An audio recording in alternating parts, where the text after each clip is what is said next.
You know, we spend a lot of time on this show looking at the future. And Yeah. usually when we talk about the future, specifically the green future, we picture a very specific aesthetic.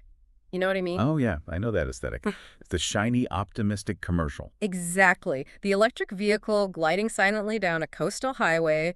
You've got the wind turbines turning lazily in the distance, solar panels glinting on every rooftop. It's clean. It's quiet. It's the green transition. It is the beautiful story. I mean, it's the story of technological salvation, right? Yep.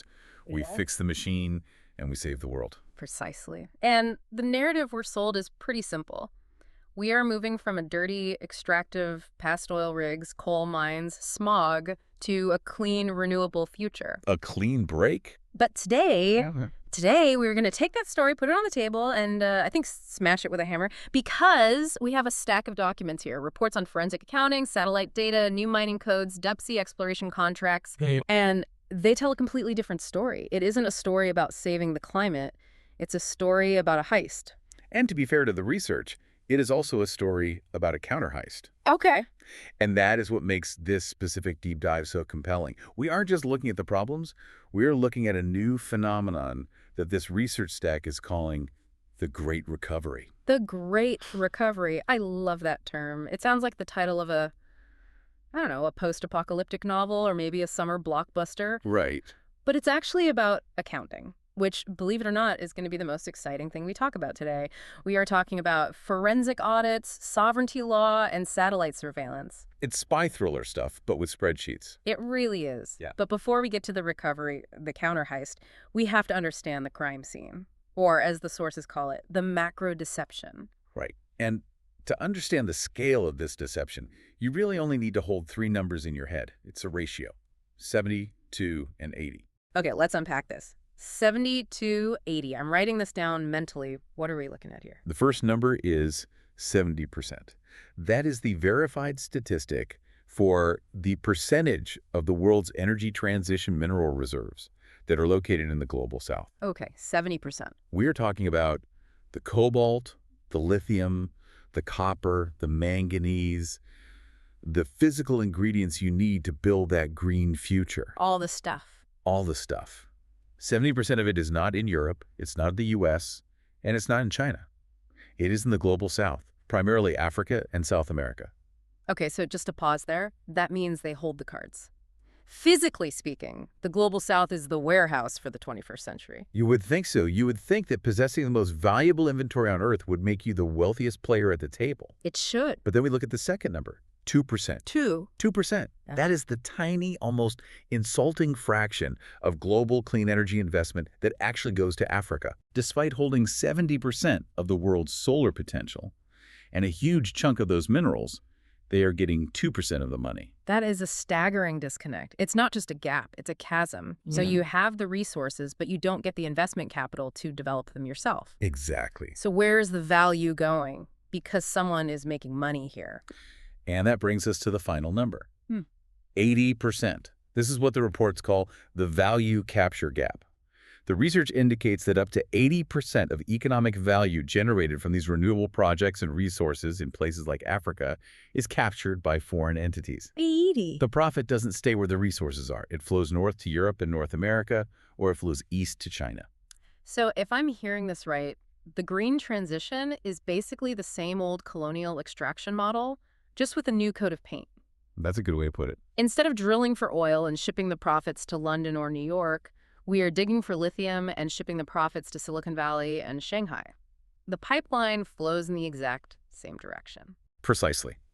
The research frames this as a heist because the wealth is being systematically siphoned off. It's structural. But what is different now and what we're going to explore today is that nations are starting to fight back. Okay. And they aren't using protests or UN speeches. They're using spreadsheets. Spreadsheet. They're using forensic accounting, satellites, and sovereignty law.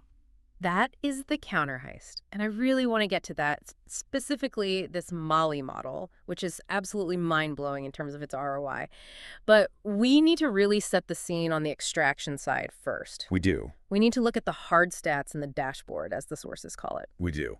And we could probably start with the mechanics of that value capture gap. When we say 80% of the value leaves, What does that actually look like? Yeah, break that down. Take the Democratic Republic of Congo, the DRC. They produce the vast majority of the world's cobalt. You physically cannot build a modern battery without cobalt from the DRC. Right, it's the heart of the machine. Your phone, your car, your laptop, Yeah. It all starts there. But the DRC captures less than 10% of the final value of that cobalt. Less than 10%? Why? Because they export the raw dirt. Yeah. They export the concentrate. The high-margin business, the chemical processing, the battery cell assembly, that happens in China. Yeah. That processing step sees a 15 to 20 times increase in value, a 15 to 20x markup. Wow. That is wealth that leaves the Congo and never comes back. It's the difference between selling wheat and selling croissants. If you just sell the wheat, you make pennies. If you bake the croissant, you make dollars. That's the perfect analogy. And the global south has been stuck selling wheat for 300 years. Exactly. And while that wealth is leaving, debt is piling up. I saw a number in the stack that actually made me gassed. Developing countries currently owe $11.7 trillion in external debt. 11.7 trillion. That is a number so big it loses all meaning. It's just abstraction. It is incomprehensible. But to put it in context, the experts note that this debt is 30 times the cost of providing universal clean energy access. Wait, say that again? The debt they owe is 30 times what it would cost to give everyone on the planet clean energy. So think about the leverage that creates.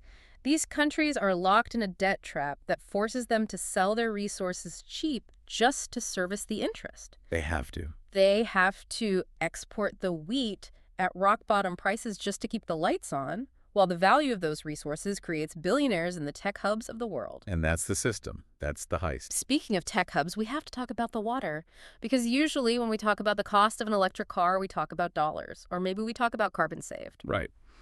But the sources here have a different metric, the Tesla water metric. This is one of the most disturbing parts of the data. We tend to think of EVs as clean.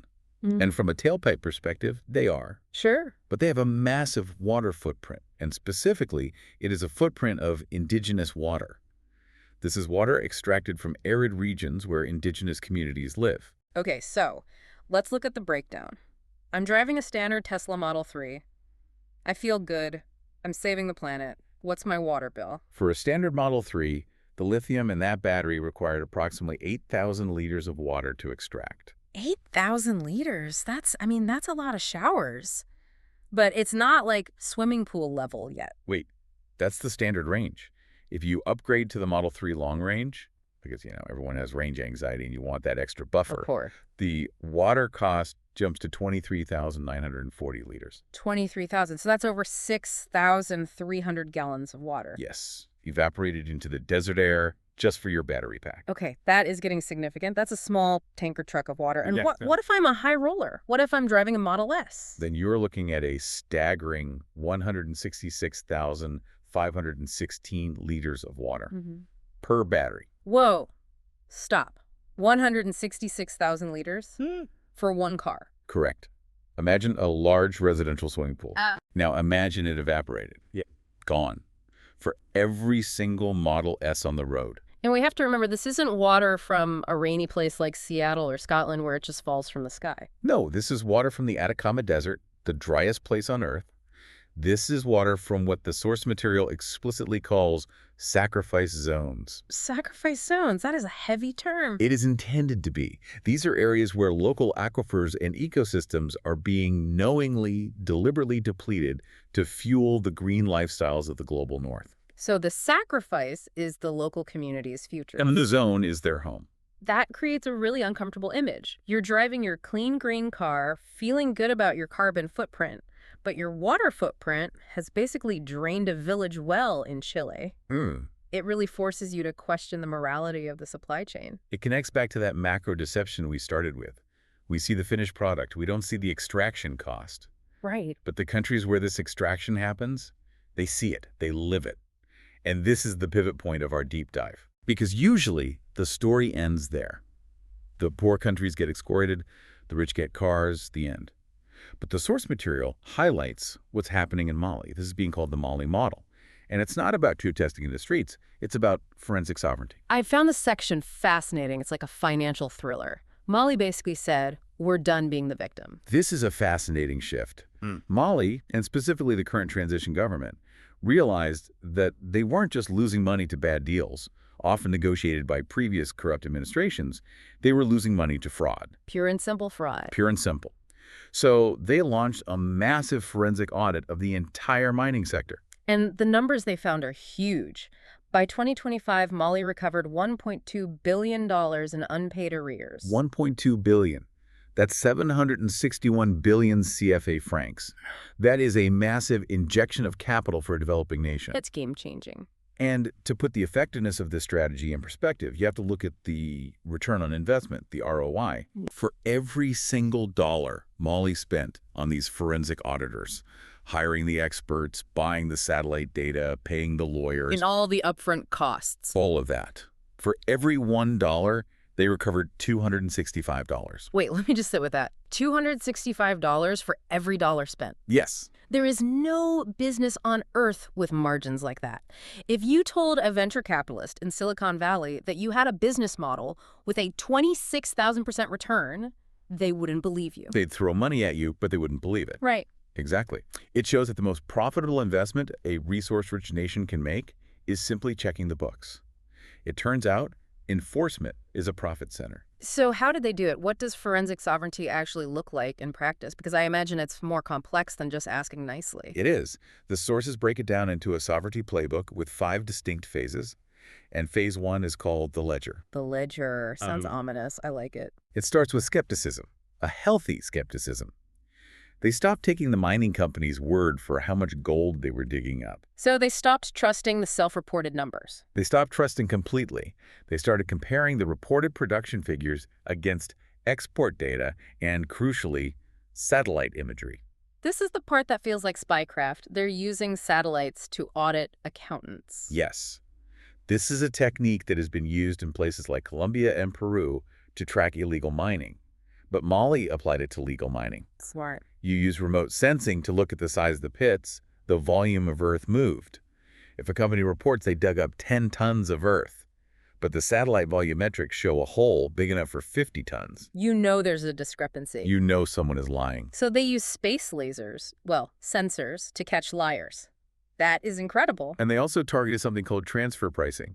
Okay, transfer pricing. That sounds like boring accountant jargon, but the sources say this is the main weapon of the heist. We need to explain this so everyone gets it. How does it work? It's a way of shifting profits to avoid taxes. It's surprisingly simple. Okay. Let's say you are a mining company operating in Mali. You dig up a bar of gold. The market price for that gold is, let's say, $200. Got it. If you sell it for $200 in Mali, you have to pay Mali tax on that $200 revenue. Right. And nobody wants to pay tax. Exactly. So instead, you, the mining company, sell that gold bar to your own subsidiary. To yourself. To yourself, but in a tax haven like Switzerland or the UAE. But you don't sell it for $200. You sell it to your Swiss office for, say, $50. So on the books in Mali, I only made $50. Correct. So your taxable income in Mali is tiny. Maybe you even show a loss. Mali gets nothing. And then my Swiss office. Then your Swiss branch takes that gold bar, which it bought for $50, and sells it to the global market for the real price of $200. Ah. The Swiss branch makes $150 in profit. But since it's in a tax haven, they pay virtually zero tax. The company keeps the money, Mali gets the hole in the ground. That is devilishly simple. And it's technically legal, right? Unless you get caught manipulating the price. It sits in a gray area, but when you do a forensic audit, you can prove that the sale price was artificially low. That's what Mali did. They exposed the mechanism, they found the receipts. So they find the money, they have the proof. That's phase 1. Then phase 2 is the legislative reset. They didn't just ask for the money back. They changed the rules of the game. Correct. This brings us to what the source calls the Article 218 trigger. In 2023, Mali enacted a whole new mining code. Okay. The most important change was regarding state equity. Previously, the state could own up to 20%. The new code raised that maximum to 35%. So a bigger piece of the pie. A much bigger piece. But even more critically, they eliminated stability clauses. Stability clauses, those are the things that say we promise not to raise your taxes for the next 30 years. Right? Exactly. Corporations love them because they remove risk. They lock in the tax rate at the moment the mine is built. But for a sovereign nation, it freezes them in time. If the price of gold triples or if the country discovers it's being ripped off, they can't change the terms. It's a straitjacket. Somali just ripped up the straitjacket. They scrapped them. They said, no, if you want to mine here, you follow the current laws, not the laws from 1990. That takes guts, because usually the World Bank or the IMF would scream, breach of contract. They would. But passing a law is one thing, enforcing it is another. I mean, these are massive multinational corporations. They have armies of lawyers, they have lobbyists, they have private security. This brings us to phase 3, enforcement. Or, as I like to call it, the muscle. This is where the rubber meets the road. And there was a specific moment, a bar fight moment, involving Barrick Gold. Barrick Gold, a giant. One of the largest gold miners in the world. They are not used to being told what to do by local governments. So what happened? Barrick disputed the audit findings. They refused to pay the arrears. In many countries, the government would back down, fearing a lawsuit or loss of investment. Right, they'd get scared. Mali did not back down. They detained senior executives. Wow. They put them in a room and said, we are not leaving until this is settled.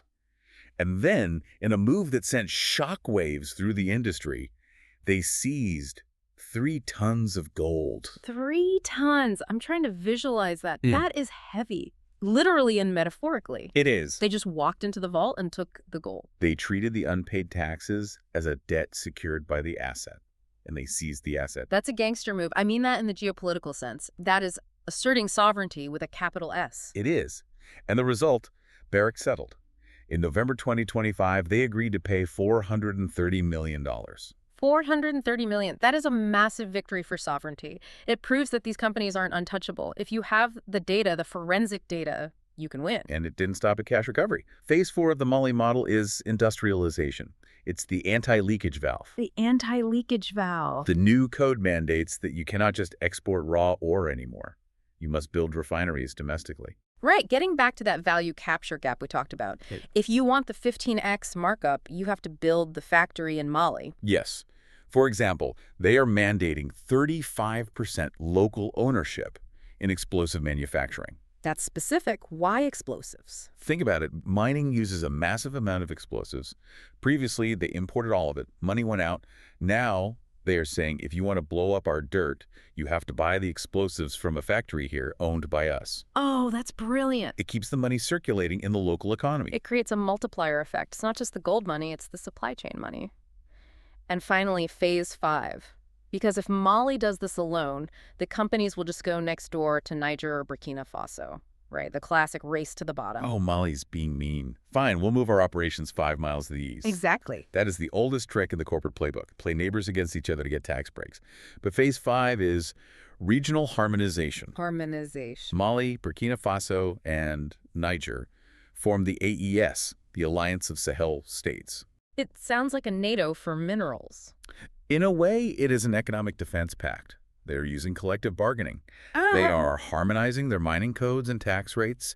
They are setting a floor for royalties. So a company can't go to Niger and say, Mali is charging us too much, give us a tax break. Niger will look at the spreadsheet and say, our rate is the same as Mali's, pay up. It's unionizing. The countries are unionizing against the corporations. That is a perfect analogy. It changes the power dynamic completely. It forces the corporations to negotiate with a bloc rather than picking off weak individual states. So that's the gold recovery. That's the Mali model. And honestly, it's inspiring. It shows there is a way out of the trap. It does. But I want to pivot back to the green aspect of this, because while Mali is fighting for gold, which is an ancient asset, the rest of the world is screaming for lithium. Yes. And the industry knows it has a PR problem with those evaporation ponds we talked about, the ones draining the aquifers.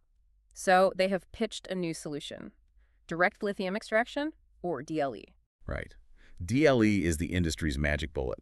The pitch is very seductive. It sounds great. They say, look, we know evaporation ponds are bad. They're ugly. They waste water. So we have this new tech. We don't need the sun. We suck the brine up. We use a specialized filter or resin to grab just the lithium.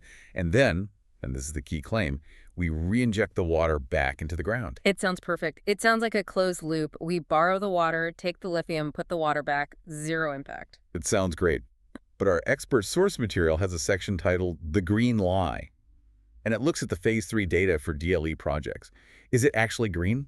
I'm guessing, based on the title of the section, the answer is no. The answer is, it's complicated, but mostly no. It's a trade-off, not a solution. The data shows that DLE reduces water use by about 40% relative to evaporation ponds. Okay, 40% is better. It's not nothing. It's better, but it's not zero. And here is the catch. It shifts the burden. You might preserve some of the brine, but the chemical process to strip the lithium requires massive amounts of fresh water. You need fresh water to wash the resin, to run the reactors. So you are saving the salty water, but you're using up the drinking water. That seems like a terrible trade for the local population. Ah. Great news, the salt flat is full, but your well is dry. In many cases, yes. Take the Centenario Ratones project in Argentina. It uses DLE, but it still has a massive water footprint because of the processing needs. And what about that reinjection claim, that they put the water back? The geology doesn't lie. The Atacama salt flat is sinking. Sinking, like physically dropping. Yes. The ground is subsiding at a rate of 1 to 2 centimeters per year. That is terrifying. Why is it sinking if they're reinjecting the water? Because you can't just pump water back in and expect the complex underground aquifers to reinflate like a balloon. The structure collapses when you extract the brine initially. So it's not like a tire you can just pump back up. Not at all. Plus, in the traditional ponds, 95% of that water evaporates. That is classified as irreversible loss. It's gone from the ecosystem. It doesn't come back as rain in the desert.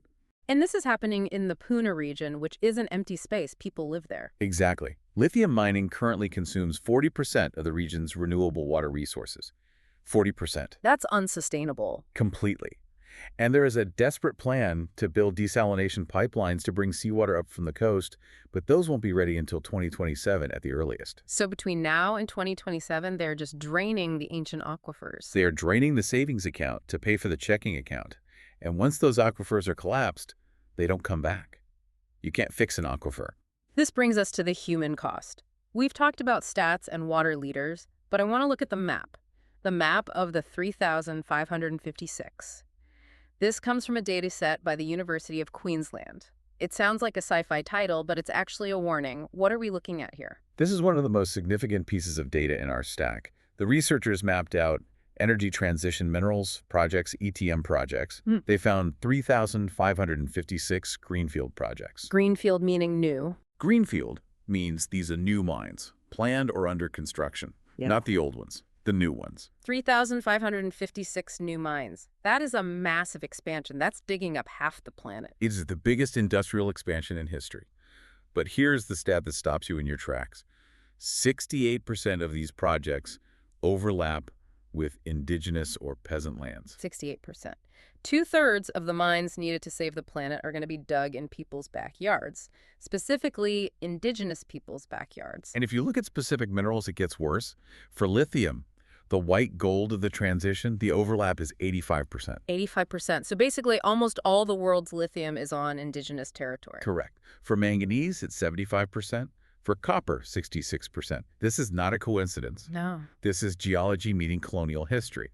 The lands that were pushed to the margins, the lands that were left to indigenous peoples because they weren't valuable for farming or cities, turn out to be the lands holding the minerals for the 21st century. It creates this incredible irony. The green transition is supposed to be progressive. It's supposed to be about justice. But in reality, it's being built on the exact same land grab model as the fossil fuel era. The host points out the narrative flip. We are told we are moving away from the dirty oil economy. But physically, we're digging bigger holes in more vulnerable places than ever before. And these places are dangerous. Extremely. The data shows that 65% of these future mines face high concurrent risk. Concurrent risk meaning what?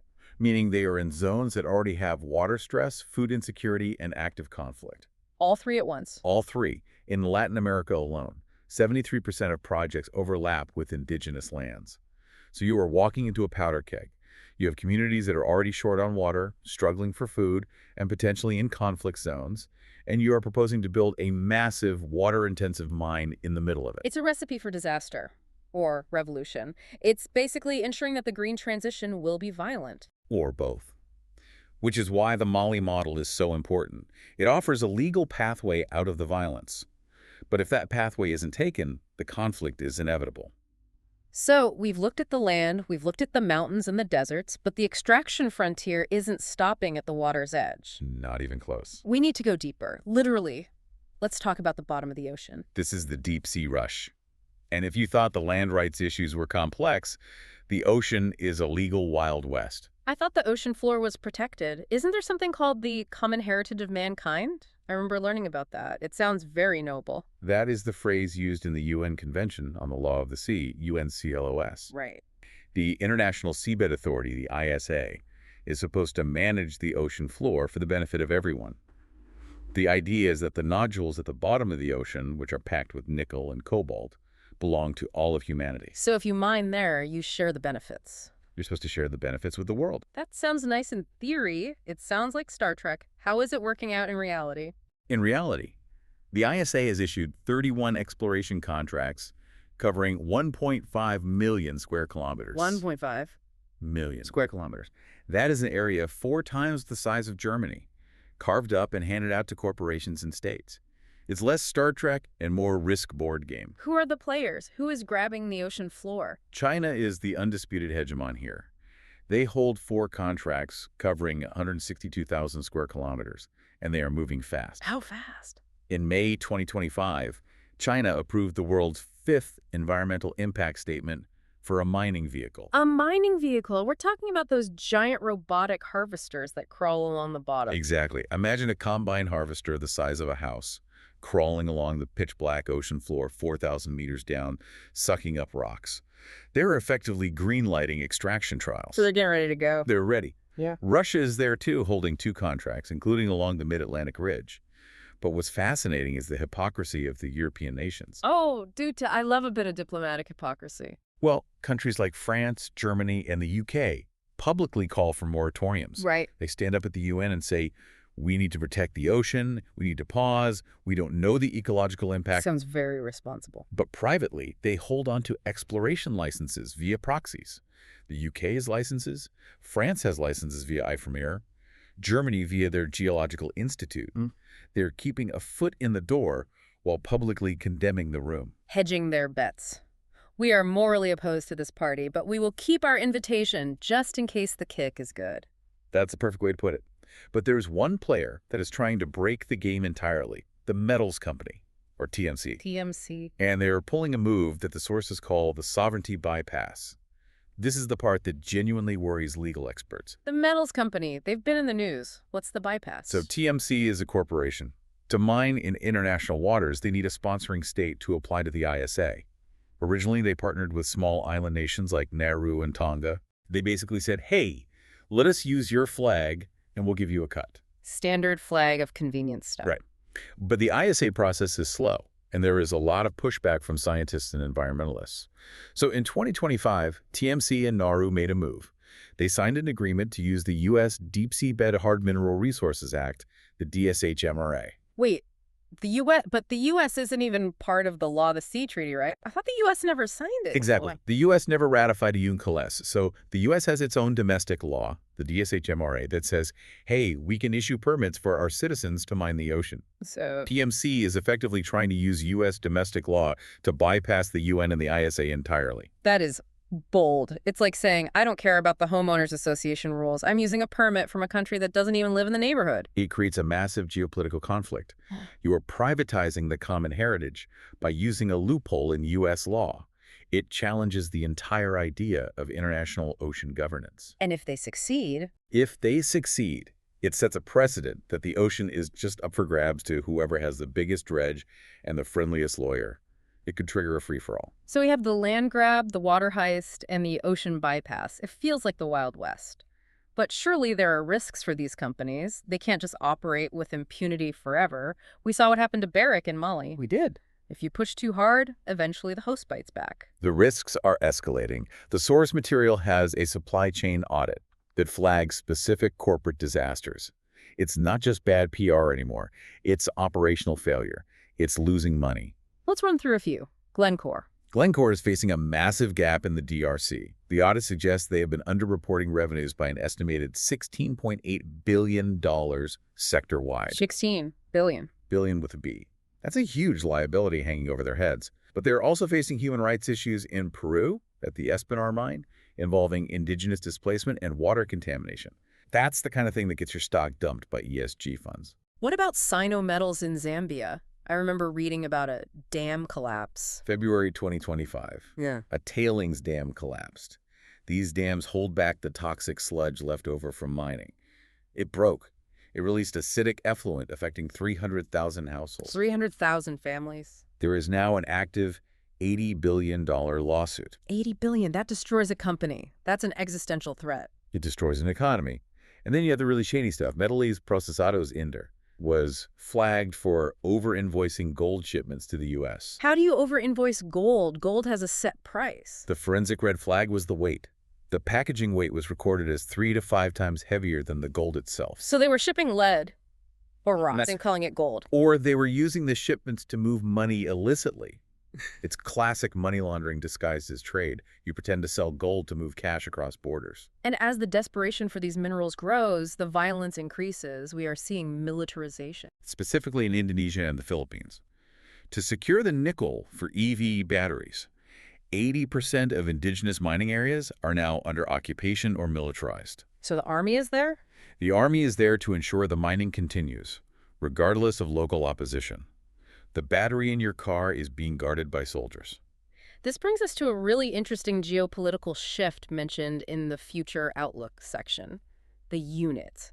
This feels like the endgame of the Mali model. Yes. This connects back to Mali's gold. The BRICS plus nations, Brazil, Russia, India, China, South Africa, and their new members are building a gold-backed trade currency called the unit. To replace the dollar. To bypass the dollar. The U.S. dollar has been the global reserve currency for decades. But these nations want out, and the proposal is that the unit would be backed by 40% physical gold. If that happens, the demand for physical gold goes through the roof. Exactly. Which explains why Mali is being so aggressive about recovering its gold. Gold isn't just jewelry anymore. It isn't just a hedge against inflation.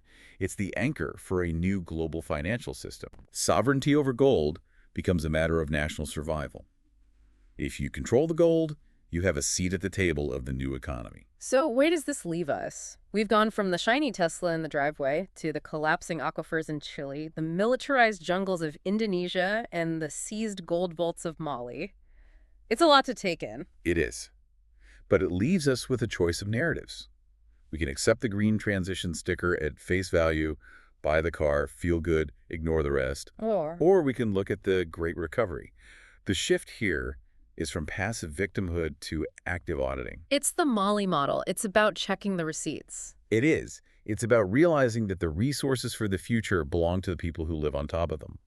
The era of naive trust in multinational corporations is ending. It's over. The era of forensic sovereignty has begun.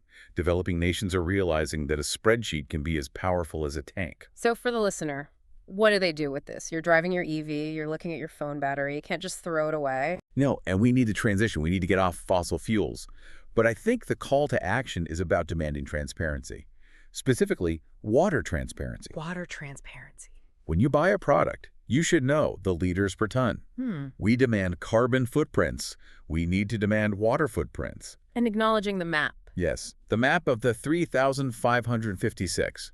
We need to understand that these aren't just pins on a geological survey. These are people's homes. 68% of them are on indigenous land. We cannot build a sustainable future by destroying the oldest sustainable cultures on Earth. That is a contradiction in terms. It is. I want to leave everyone with this final thought. We're told we need 40 times more lithium by 2040 to save the world. That's the slogan. But if 85% of that lithium is on indigenous land and extracting it destroys their water aquifers, whose world are we actually saving? Are we saving the planet, or are we just saving the lifestyle of the global north? That is the question. Thanks for diving deep with us. Thank you.